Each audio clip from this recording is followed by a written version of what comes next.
तो आइए आज हम क्या पढ़ेंगे, वर्गमूल और घातांक। वर्गमूल क्या होता है और घातांक क्या होता है, इसके बारे में आज हम पढ़ेंगे। और जैसे वर्गमूल क्या है, किसी भी जैसे 10 की घाते 5 ये लेते हैं तो ये वर्गमूल नहीं है, ये घातांक हो जाएगा। 10 की घाते 5 और ये 2, ये वर्गमूल है। जिसकी घात 2 हो वो क्या है, वर्गमूल। इसका सिंबल वर्गमूल का क्या होता है, ये होता है,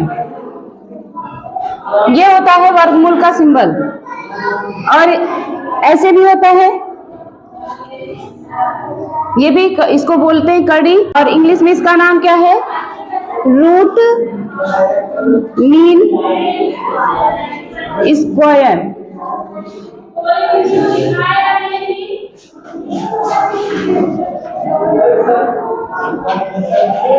रूट मीन स्क्वायर इसका क्या है, अंग्रेजी में इसका नाम है, इसी को पढ़ेंगे।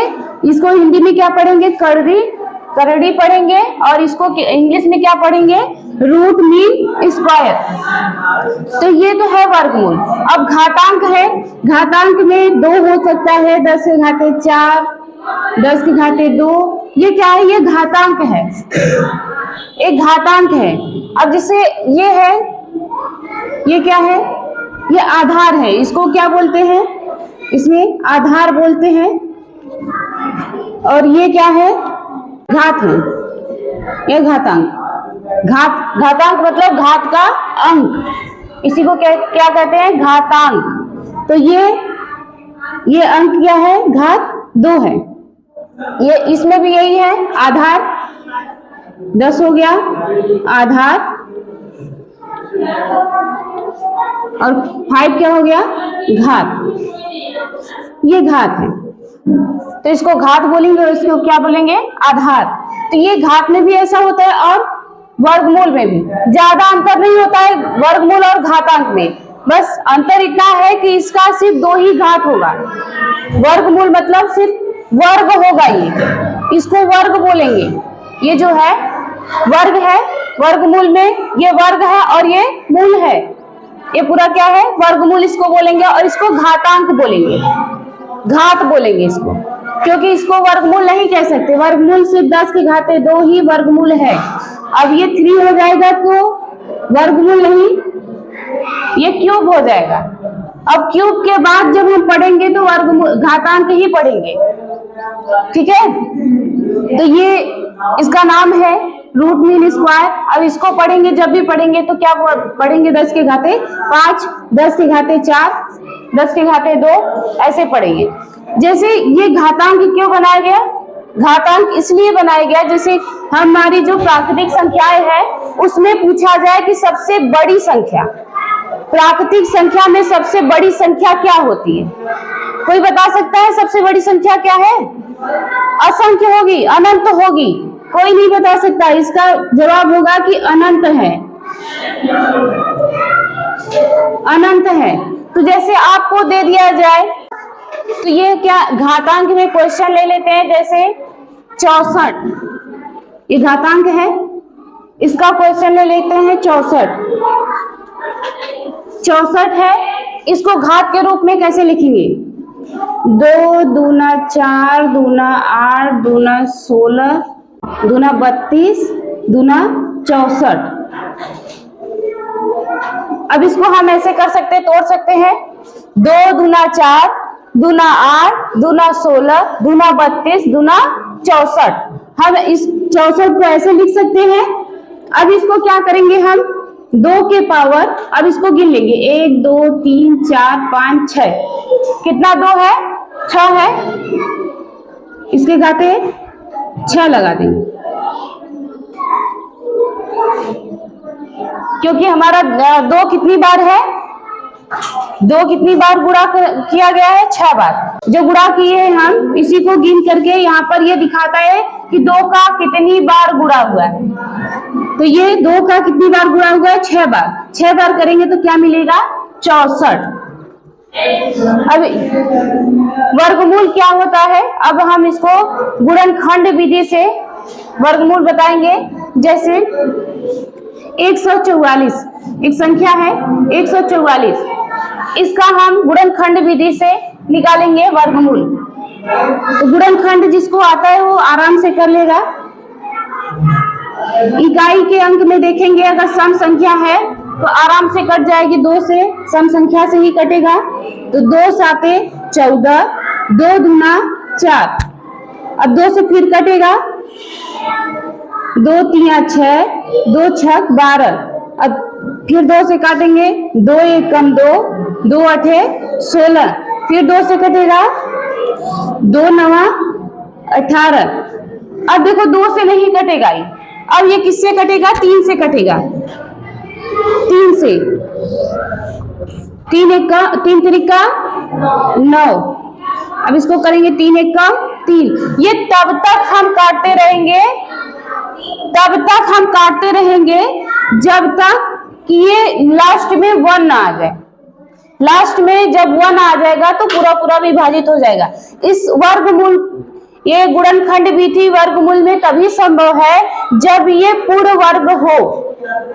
पूर्ण वर्ग रहेगा तब ये, इसका क्या करेंगे हम, पेयर मैच कराएंगे, 2 का पेयर लगाएंगे, 2 इसको लिखेंगे यहाँ, 2 का जोड़ा बन गया, इसको बाहर निकालो। फिर ये क्या करेंगे, 2 का जोड़ा लगाएंगे, इसका भी बन गया, इसको भी बाहर निकालो। अब ये 3 का पेयर बन रहा है तो इसको 3 का जोड़ा लगा कर इसको बाहर कर दो, 3। अब क्या करेंगे, इसका गुणा कर देंगे, 2 दूना 4, 4 तिया 12, ये 12।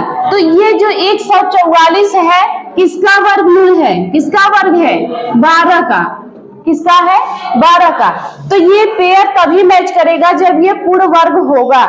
अगर पूर्ण वर्ग नहीं होगा तो पेयर मैच नहीं करेगा तो इसका वर्गमूल निकालना संभव नहीं है। तब वो म से निकल सकता है, ये वर्गमूल नहीं निकलेगा। तो इसके लिए जब ये वर्गमूल गुणनखंड विधि से नहीं निकलेगा तो उसके लिए एक विधि है जो भाग विधि होता है, भाग विधि से वर्गमूल निकालना। तो उसके लिए हम भाग विधि से वर्गमूल बताएंगे आपको। यह आपको समझ में आ गया, ठीक है। भाग विधि से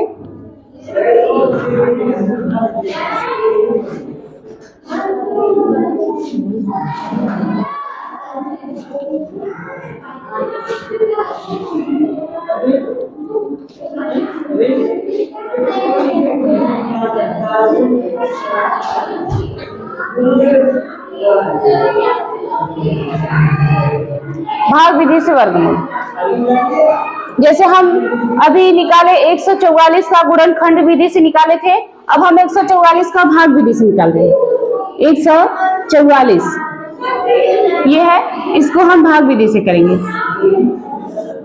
अब देखो भाग विधि से करने का ये तरीका होता है कि आपका जो इकाई है, इकाई की तरफ से हम पेयर मैच कराते हैं। इकाई की तरफ से 2 का पेयर लगाएंगे, ये 2 मिल गया तो 2 का पेयर हो गया, जोड़ा बन गया।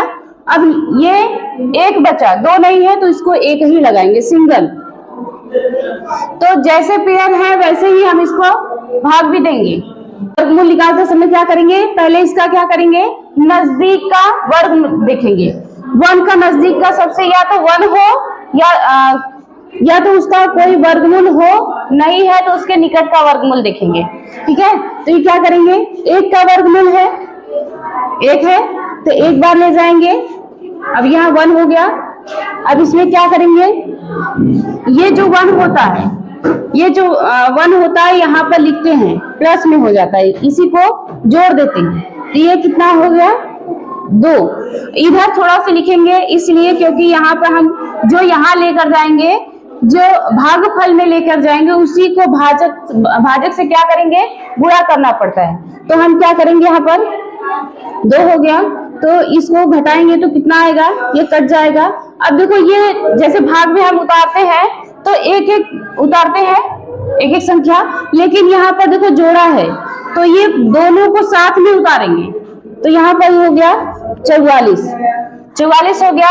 अब देखो यहाँ पर ऐसी संख्या से हमको काटना है जो कि यहाँ पर जिस संख्या से हम भागफल ले जाएंगे वही संख्या यहाँ लिखकर उसका गुणा भी करना पड़ेगा। तो जैसे देखो 1 से ले जाएंगे तो इससे बड़ा नहीं होना चाहिए और इससे छोटा होगा तो चलेगा। बड़ा नहीं होना चाहिए। जैसे हम भाग देते हैं तो ये चीजें हम देखते हैं कि जब भाग देते टाइम जब हम भाग ले जाते हैं तो क्या करते हैं, इससे छोटा होना चाहिए या इसके बराबर होना चाहिए। तो सेम प्रोसेस इसमें भी करते हैं, तो इससे बड़ा नहीं होना चाहिए, इसके बराबर होगा या फिर क्या होगा, इससे छोटा होगा। तो हम क्या करेंगे, यहाँ 2 बार ले जाएंगे। अब 2 बार यहाँ ले गए तो यहाँ पर जोड़ने पे 2 आया था। अब यहाँ जितनी बार ले जाएंगे, यहाँ 2 बार ले गए तो इसका मतलब ये नहीं कि ये 2 है फिर 2 लिखेंगे, नहीं, जितनी यहाँ 3 होता तो यहाँ 3 बार 3 लिख करके उसमें गुणा करते, तो 2 है तो 2 लिखेंगे, फिर इसमें क्या करेंगे, इससे गुणा कर देंगे। तो 2 से गुणा करेंगे, इसमें 2 दूना 4, फिर 2 से करेंगे 2 दूना 4, आ गया 44। इसके बाद इसको घटा देंगे, घटाएंगे तो क्या होगा 32, और ये हमारा सॉल्व हो गया। इसका मतलब ये क्या है, 12 का वर्गमूल। ठीक।